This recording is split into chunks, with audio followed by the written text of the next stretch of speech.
మీ business ఏదైనా మీ ఊర్లో promotion చేయాలంటే అది సుమన్ టీవీతోనే సాధ్యం. ఇప్పుడే సంప్రదించండి. ధ్రువంతే రాజావరుణో ధ్రువం దేవో బృహస్పతి ధ్రువంత ఇంద్రశ్చాగ్నిశ్చ రాష్ట్రం ధారయతాం ధ్రువం ధ్రువం ధ్రువేణ హవిషా తస్మై దేవా అధిప్రవన్ అయం చ బ్రహ్మణస్పతి అయం ముహూర్తః సుముహూర్త అస్తు శుభమస్తు. ఓం గణానాం త్వా గణపతిం భవామహే కవిం కవీనాముపశ్రవస్తవం జ్యేష్ఠరాజం బ్రహ్మణాం బ్రహ్మణస్పదాన శృణ్వన్నోతిభిశ్చేదసాదనం. శ్రీ మహాగణాధిపతయే నమః. నమస్కారాన్ సమర్పయామి. శృణో దేవే సరస్వతే వాజేభిర్వాజనేపతే ధేనామభిత్రయవతు. శ్రీ మహాసరస్వత్యై నమః. శ్రీ గురుభ్యో నమః. హరే ఓం. నూతన సంవత్సరం తెలుగు సంవత్సరాది సుమన్ టీవీ వారి శుభాకాంక్షలు.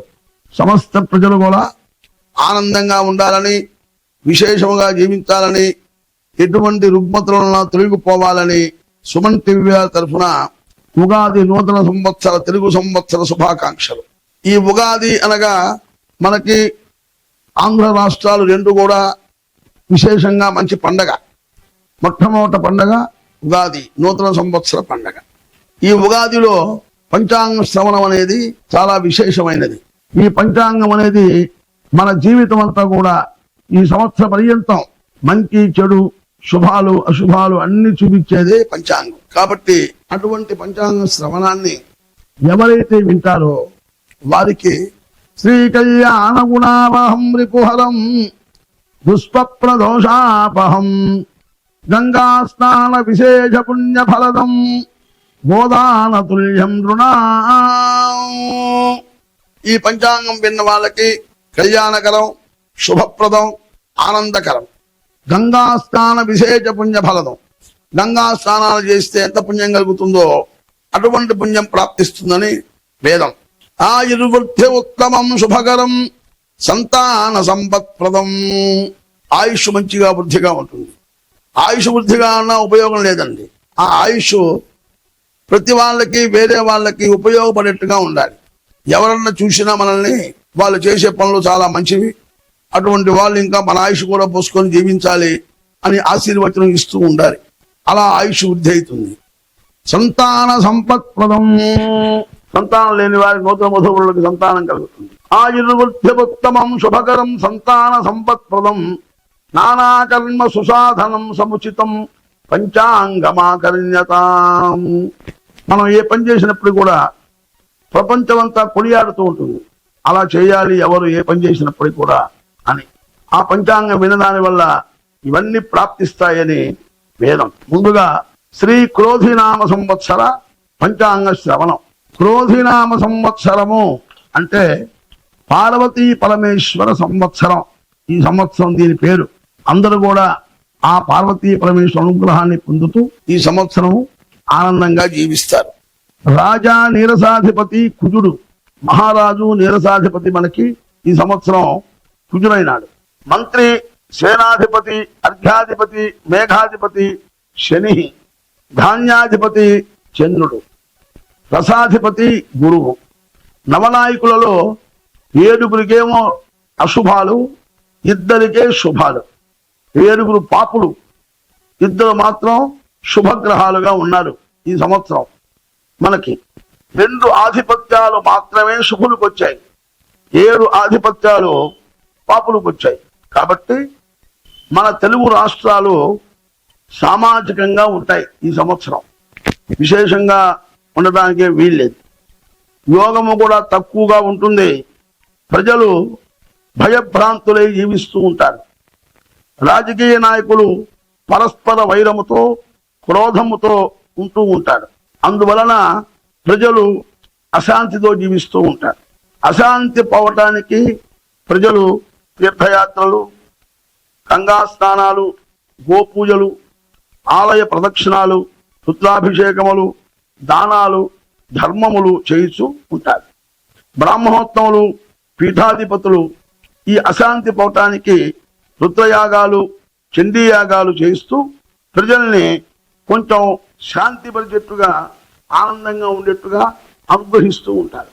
తర్వాత ఈ సంవత్సరము రాజు కుజుడైనాడు అవుట వలన వర్ష శాతం కూడా మనకి తక్కువగా ఉంటుంది.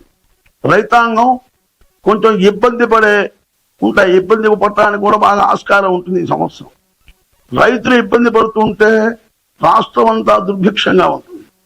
ఎందుకని వాళ్ళు పండించే పంటతోనే రాష్ట్రం విశేషంగా ఉండాలి.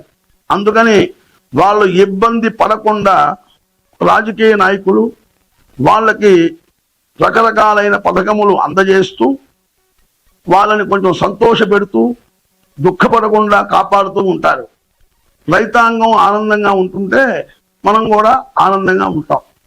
దైవానుగ్రహం పొంది సమస్త ప్రజలు కూడా ఆనందంగా జీవిస్తూ ఉంటారు. తర్వాత నవనాయకుల ఫలాలు మనకి 7 పాపలు 2 శుభులు అయినారు.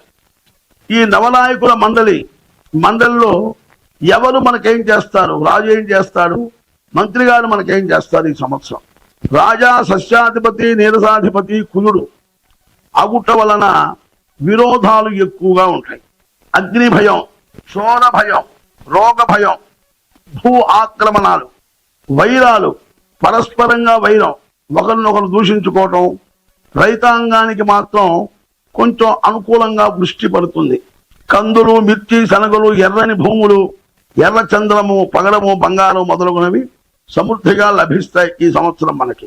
మంత్రి సేనాధిపతి, అర్ఘ్యాధిపతి, మేఘాధిపతి శని మనకి అవుట వలన అల్పవృష్టి, బాగా పడే వాన కొంచెంగా పడుతుంది, తక్కువగా పడుతుంది. ప్రజలు ఎక్కువగా పీడింపబడుతూ ఉంటారు. వానలు లేక నీళ్ల కోసమని తగాదాలు, అరుచుకోటాలు ఇటువంటి జరుగుతూ ఉంటాయి. ప్రజలు పాపకృత్యాలు కూడా ఎక్కువ చేస్తూ ఉంటారు. ఒకరినొకరు దూషించుకోవటం, బాధించుకోవటం, బాధ పెట్టడం ఇటువంటివన్నీ కూడా. నువ్వులు, మినుములు, ఉలవలు, నల్ల ధాన్యములు, నల్ల భూములు మనకి విస్తారముగా ఈ సంవత్సరం పండుతాయి వాటి వల్ల.